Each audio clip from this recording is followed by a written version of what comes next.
అస్మద్గురుభ్యో నమః. అయ్యా, అప్పులు బాగా అయిపోతున్నాయండి. అప్పులు తీరాలంటే చాలా కష్టంగా ఉంది. ఏమిటేమిటో మంత్రాలు, తంత్రాలు, యంత్రాలు అవన్నీ చెప్తున్నారు. అక్కడి దాకా వెళ్ళిన దాకా ఉండి ఆ యంత్రం కొనుక్కుందామన్నా, ఆ దండ కొనుక్కుందామన్నా పక్కింటి వాడి దగ్గర 5,000 అప్పు చేయాల్సి వస్తుంది. ఇదేం ప్రయోజనం అండి? అప్పులు తీరాలి అనుకుంటే అప్పులు చేయాల్సి వస్తుంది. ఇలాంటిది లేకుండా మార్గం ఏమైనా ఉందా? ఉందండి, తప్పకుండా. దీనికి మన పెద్దలు చాలా తేలిక మార్గం చెప్పారు. చాలా తేలిక మార్గం చెప్పారు. కానీ మన వాళ్ళకి నమ్మకాలు ఉండవండి. ఆధునికులు, అందులో తెలుగు వాళ్ళకి ఏమిటంటే, నువ్వు ఎంతగా ఖర్చు పెట్టేలా చేస్తే అవతలవాడు వాడి మీద నమ్మకం.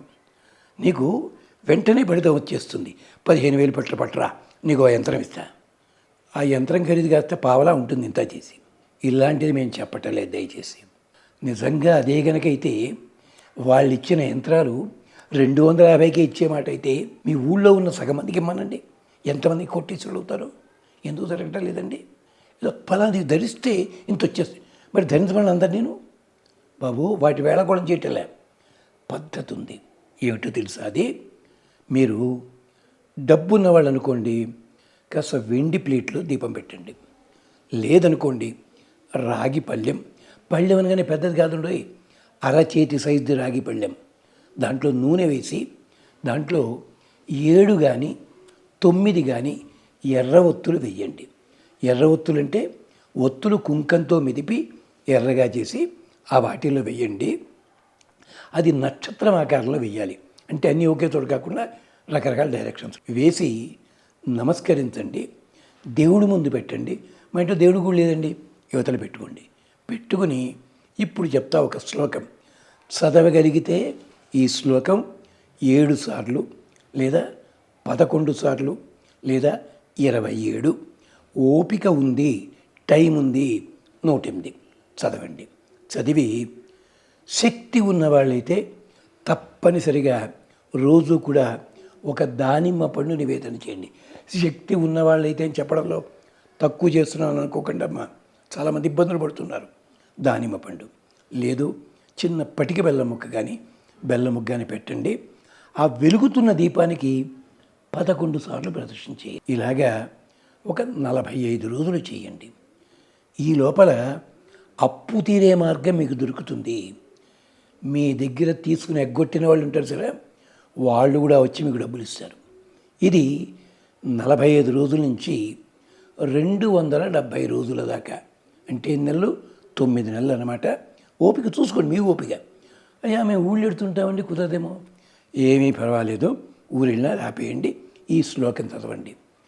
కార్తవీర్యార్జునో నామ రాజా బాహుసహస్రవాన్ తస్య స్మరణమాత్రేణ హృతం నష్టంచ లభతే.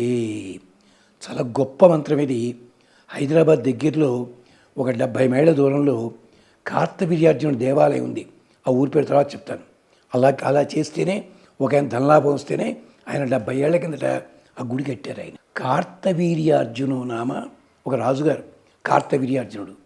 రాజా బాహుసహస్రవాన్, 1000 చేతులు గలవాడు ఆయన. బాహుసహస్రవాన్ తస్య స్మరణమాత్రేణ, అతన్ని తలుచుకుంటే చాలు, హృతం నష్టంచ లభతే. మనం పోగొట్టుకున్నదే కాదు, మనకి రాకుండా పోయినది ఏదుందో అది కాస్త తిరిగి వస్తుంది. అంతే మీరు చేయాల్సిన పని. దండం పెట్టుకోండి, చెయ్యండి. ఆడవాళ్ళైతే అడ్డం ఉన్న రోజుల్లో మాత్రం చేయకండి. మాది మగవాళ్ళు చేసుకోండి. మగవాళ్ళు కుదరదండి, మేము చేస్తామో చెయ్యండి, ఏం నష్టం లేదు. పొద్దుటి పూట ఏమిటి, వెలిగించి దీపం పెట్టి 7 సార్లు కానీ 11 కానీ 21 సార్లు లేదు 108 చూసుకోండి. చాలా అద్భుతమైన మంత్రము. ఈ కార్తవీర్యార్జునుడు సుదర్శన చక్ర అంశ, పరశురాముడి చేతిలో పోయాడు. ఆ కథ అంతా చండాలంగా చెప్తారు పాపం జనాలు, అర్థం కాక. అది సంగతి. ఇది చెయ్యండి, ధనప్రాప్తి జరుగుతుంది. ఇది ఉన్న ఇంకా రకరకాల యంత్రాలు మంత్రాలు ఉన్నాయి. అందరికీ కూడా అందుబాటులో ఉండేదే మీకు చెప్తున్నాం, గమనించండి. స్వస్తి.